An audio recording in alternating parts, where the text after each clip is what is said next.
আসসালামু আলাইকুম, সবাই কেমন আছেন? শুভ সকাল। তো সকাল থেকে এই পর্যন্ত অনেক দৌড়াদৌড়ির মধ্যে ছিলাম। তো ঘুম থেকে উঠেই রান্না টান্না করে বাচ্চা নিয়ে স্কুলে দিয়ে আসলাম। তারপর থালা বাসন মাইজে নিছি। এখন একটু রান্না করতে চলে আসলাম। এই যে লাউ শাক আর আলু, আজকে এটাতে তরকারি রান্না করব। 2 দোয়া দিছি আর 1 দোয়া দিব। আর এই যে মাছ ভালো করে এখন ভাইজে নিতেছি, পরে ভালো করে তরকারি রান্না করব।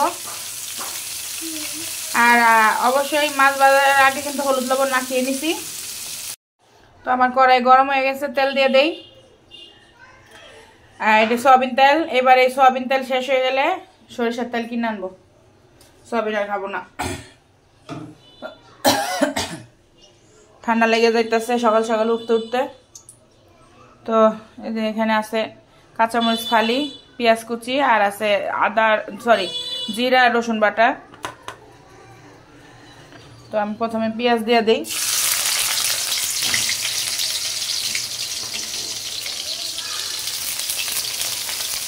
ভালো করে ভাজে নিব।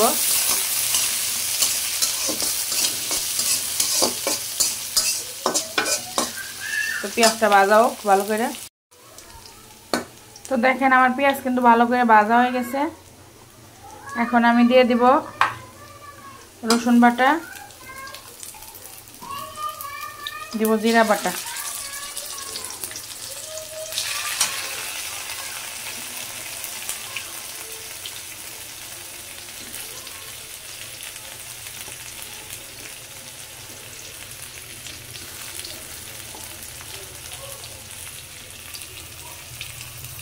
এখন ভালো করে মশলাটা বাইজে নিব।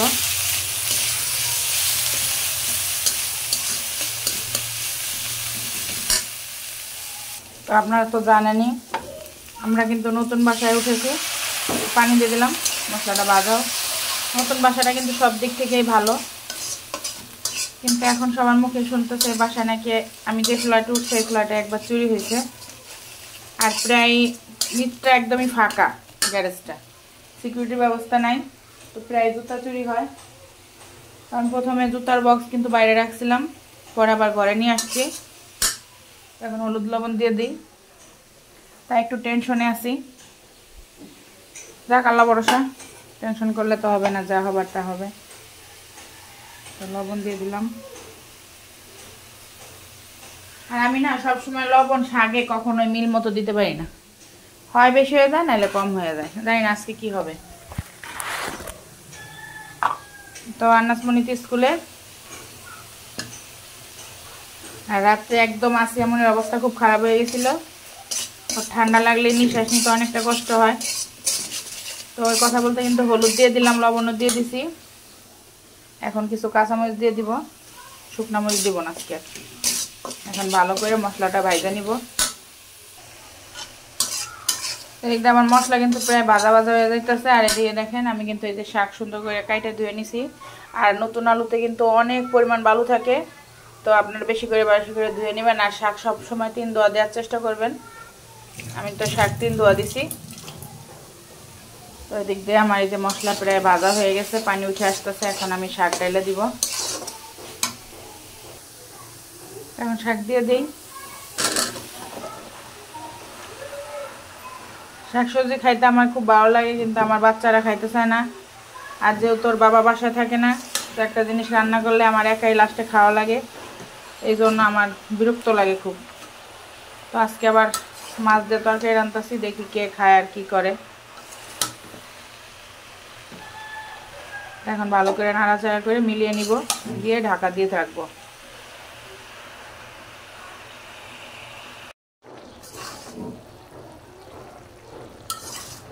একটু পানি বের হয়েছে শাক থেকে, এই পানি দিয়ে সিদ্ধ হয়ে যাবে। আর অল্প একটু পানি দিব মাছ দেওয়ার পরে।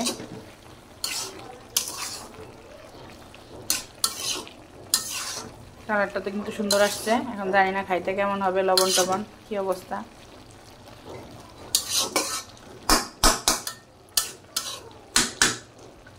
তো ডাইকে দিই, তো গরম।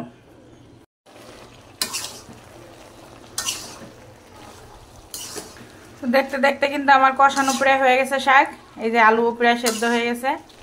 এখন আমি মাছ দিয়ে দিব। মাছ এই যে আমি আগে থেকে ভেজে রাখছিলাম, তো মাছ দিয়ে দিলাম।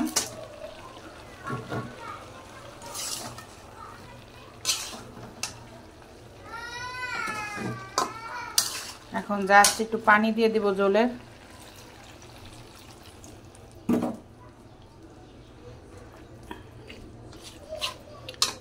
তরকারি একটু জল না দিলে খাওয়া যায় না।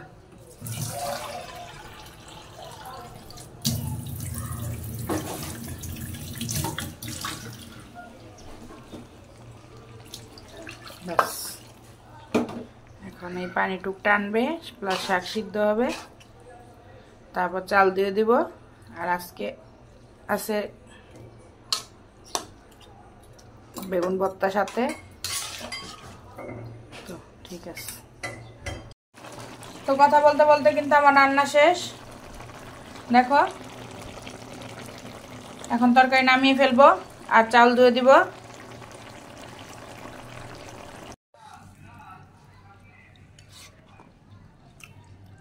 কি খাচ্ছ?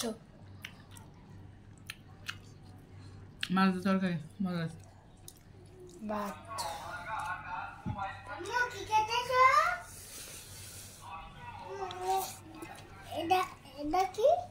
মাছ ভাত।